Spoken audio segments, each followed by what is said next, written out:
ليلة القدر، وما أدراك ما ليلة القدر. أحسن ليلة في العام، وأحسن ليلة في شهر رمضان. السلام عليكم الناس، كي دايرين؟ لاباس عليكم؟ كنتمنى تكونوا كلكم بخير وعلى خير. وانتوما كتسمعوا لهاد القصة اولا حكاية.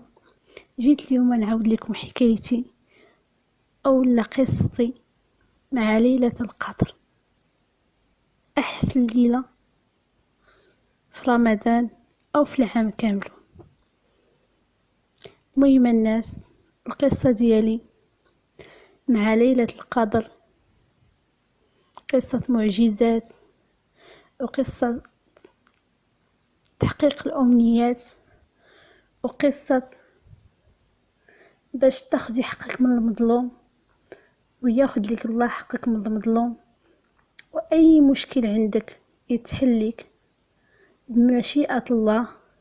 ما تأذي حد، ما توصلي حد، كما تنقولوا ما ديري الشرك بالله، ما ديري حتى شي حاجه حدك انك تركعي لله سبحانه وتعالى ويحقق لك كاع الامنيات ديالك.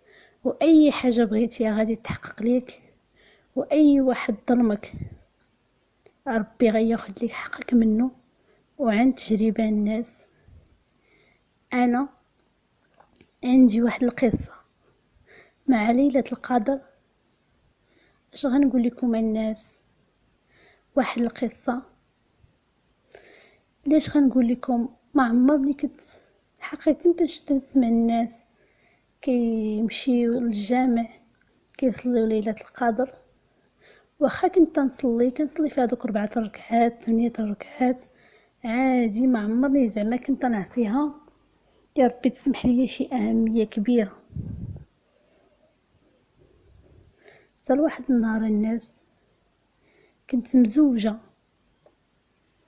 ووقعوا لي مشاكل مع راجلي بسبب ناس، يعني تنقول لكم ناس راه ماشي الوالدين ديالو، ناس من طرف العائلة كانوا بيفارقوني معاه بأي طريقة، وتيديروا أي حاجة باش يفارقوني معاه. شوهوا لي سمعتي، ما خلاو الناس ما داروا فيا.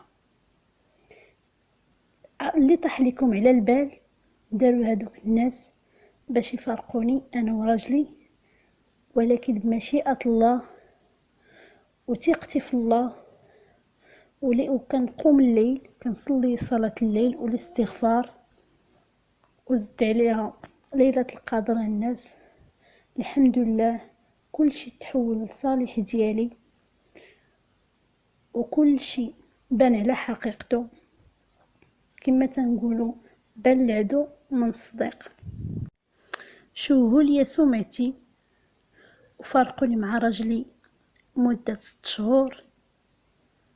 جات عواشر ما كيجيش يسول فيا، خلاني في دارنا بدون سبب، ما عرفاش انا اشنو واقع حتى شي حاجه. ولكن الحمد لله ربي بين الحق، وداك المشكل اللي وقع بيني وبين راجلي خلاه يعرف دوك الناس على حقيقتهم.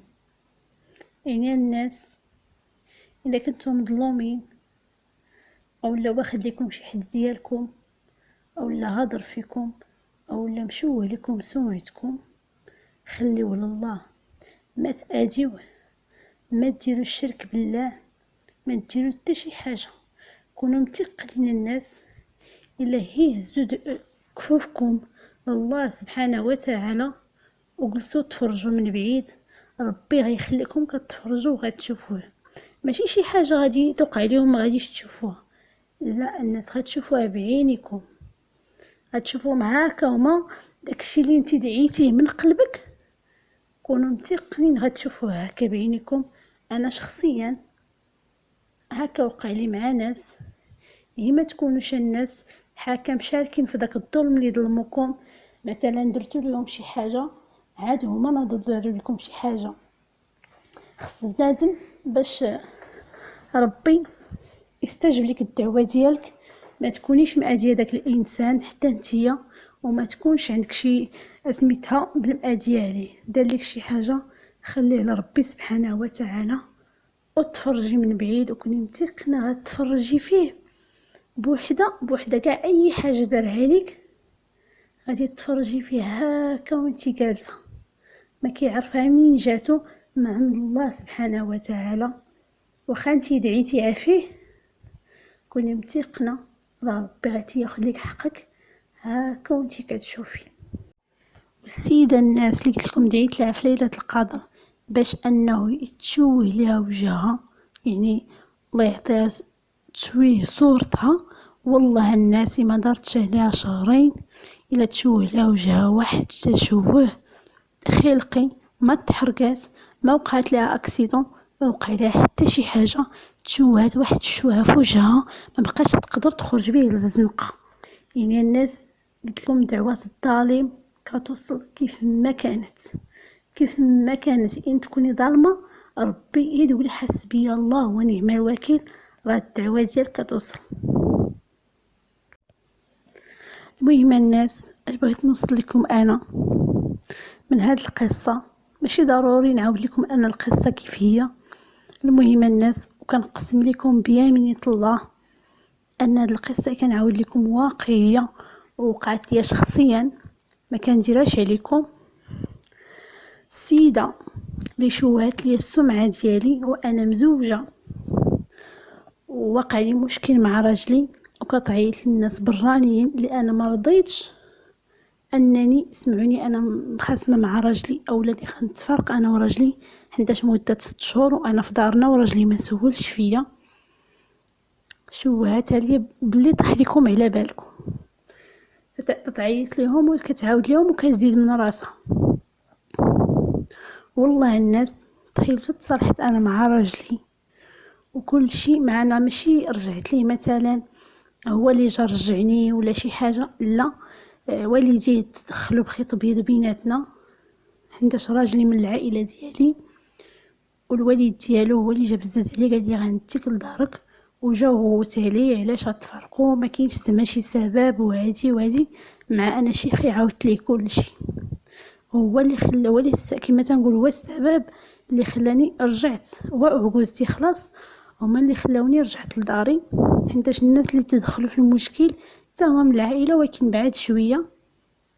المهم الناس وحق الله وفي ليله القدر كنت دائما تنصلي وتنقوم الليل وكل شيء وتنقول يا ربي خذ لي حقي، يا ربي بين الظالم، يا ربي راني ما دايراش، ويا ربي وكنحلف.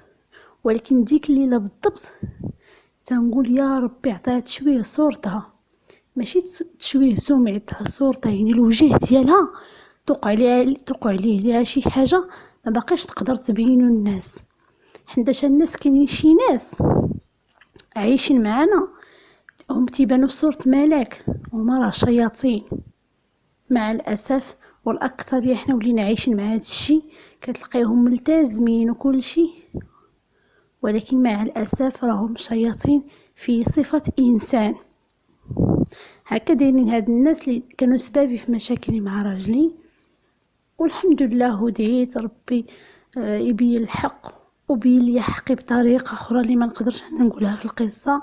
وشحال من حاجه كثر الناس من الاستغفار، كاع اللي عندها شي هم كبير تكثر من الاستغفار والصلاه وسوره البقره. وفي ليله القدر حاولوا الناس ما تفلتوش هاد الليله، واخا ما عرفت اشنو بتكون شي حاجه مثلا تكون شي خدمه بتعطيك شي حاجه، ديك ليله القدر اهم لك من دوك الفلوس اللي تشدهم في ديك الخدمه. واخا الله يكون في العون مع هاد الازمه اللي عايشين اي واحد محتاج للفلوس، ولكن الحمد لله ليله القدر الناس احسن ليله في الليالي ديال العام كامله. يعني نحاولوا ما امكن نخويو ديك الليله ما نديرو فيها حتى شي حاجه، يعني نصلي فيها سبحان الله كتصبحي مرتاحه بحال تقولي بيته ناعسه، بحال تقولي ما عرفتش شنو بيته كديري انا بديتي كتصلي. وبالاخص لقيتي الوقت ومشيتي للجامع يكون احسن.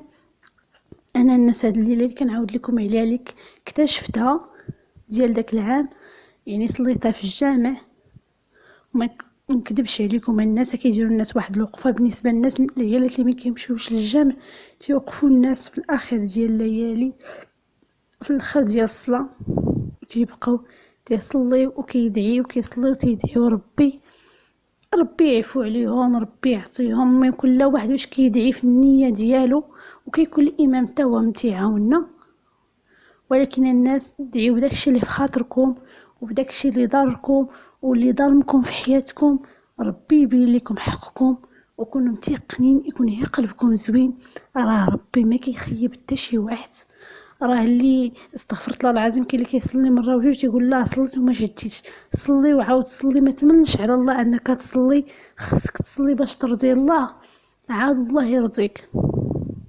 يعني الناس والله واحد الليله محاولوا ما تفلتوهاش كما تنقولوا. خوي اي حاجه بتكون عندك في ديك الليله، خوي العراضات ديك الليله الاكثر كنشوفوا مع الاسف كيتلها في العراضات. وعرض عليا نعرض عليك لا ديك الليله تاع الصلاه فقط، ما ديال حتى شي حاجه ديال تصلي فيها فقط. احسن ليله في العام كامل.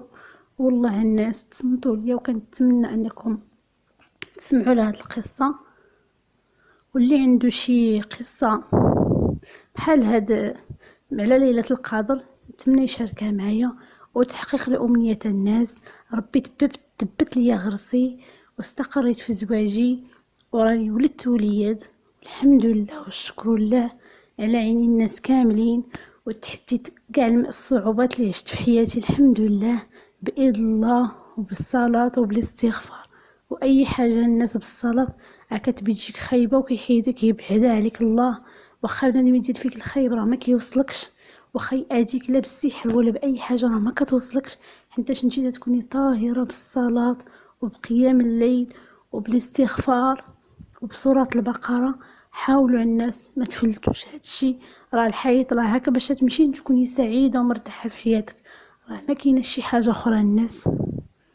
المهم اللي عندها شي قصه اخرى ولا شي حاجه على ليله القدر كنتمنى انها تشاركها معايا في لي كومونتير.